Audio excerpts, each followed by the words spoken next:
श्री स्वामी समर्थ, श्री गुरुदेव दत्त. नमस्कार मित्रांनो, मी आहे अश्विनी. स्वागत करते माझ्या चॅनलवर. श्री स्वामी समर्थ सर्वांना. आज आपण एक महत्त्वाचा विषय जाणून घेणार आहोत. तो कोणता? चला तर मग बघूया. स्वामी सेवेत मन का लागत नाही आणि शास्त्रानुसार काय करावे व काय करू नये जेणेकरून स्वामी सेवा, नामस्मरण आणि कोणत्याही धार्मिक कार्यात आपलं मन एकाग्र होईल. चला, माझं बी मन लागत नव्हतं, मी हेच केले, तुम्ही पण तेच करा.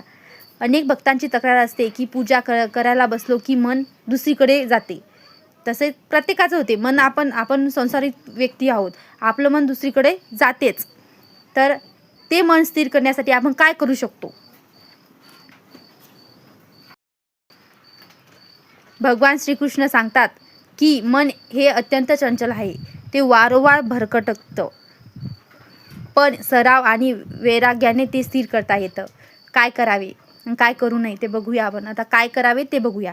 नियमित वेळ ठरवा. दररोज एकाच वेळी स्वामीची सेवा करा. सकाळी किंवा संध्याकाळी ठरलेली वेळ मनाला सवय लावते.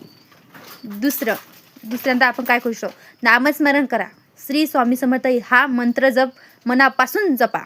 सुरुवातीला कमी वेळ जप होईल, परंतु आपल्या मनाला सवय पडेल. सेवा करण्यापूर्वी प्रार्थना करा. स्वामी, तुम्ही माझ्याकडून सेवा करून घ्या आणि माझे मन तुमच्या सेवेत लागू द्या, असं त्यांना विनंती करा. आणि त्यांच्या पुढे आपलं मस्तक ठेवून त्यांना मनाला विनंती करा. ठामपणे धरून ठेवा. सात्विक वातावरण ठेवा. पूजा करण्या अगोदर तिथं स्वच्छता करा. दिवा, अगरबत्ती आणि मेन म्हणजे कापूर जाळा. कापुराने आपल्या जवळ असलेली, आपल्या घरात असलेली नेगेटिव्हिटी बाहेर जाते. पहिले कापूर जाळायचा आणि त्याच्यानंतर आपण आपली सेवा करू शकतो. आणि नंतर स्वामी चरित्र सारामृत हा ग्रंथातली 3 अध्याय रोज पठण करा. जसं की आपल्याला जेवण पाहिजेतच त्याप्रमाणे तसंच आपल्या या 3 अध्यायातले हे 3 अध्याय आपल्याला वाचायचेच. सेवेला ओझं समजू नका. सेवा ही प्रेमाने करायची असते. जबरदस्तीने केली तर मन लागत नाही.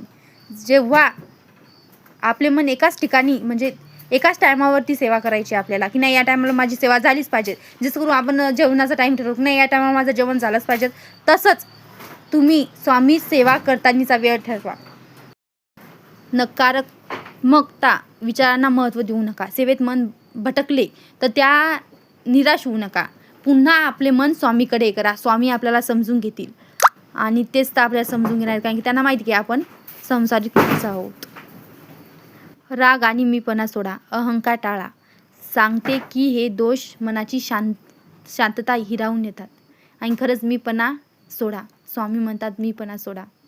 जे काही करतात ते परमेश्वर करतात. आपण काहीच करत नाही, आपण शून्य हो. आणि मेन म्हणजे काही लोक फक्त चमत्कारासाठी सेवा करतात. असं करू नका. सेवा ही प्रेम, श्रद्धा आणि समर्पणासाठी असते.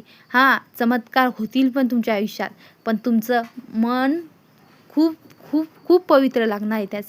त्यासाठी आपले मन पहिले पवित्र करा. आणि सेवा ते अनुभव स्वतः आपल्याला देतात. आपल्याला अनुभव ते स्वतः देतातच. 100% 101 खरं आहे. प्रत्येक स्वामी भक्तांना त्यांना काही अनुभव दिला, तेव्हाच तर कुठे जाऊन जास्तीत जास्त लोक स्वामी सेवेकडे वळून राहिले. तर काय सांगते या गोष्टीत ते बघूया.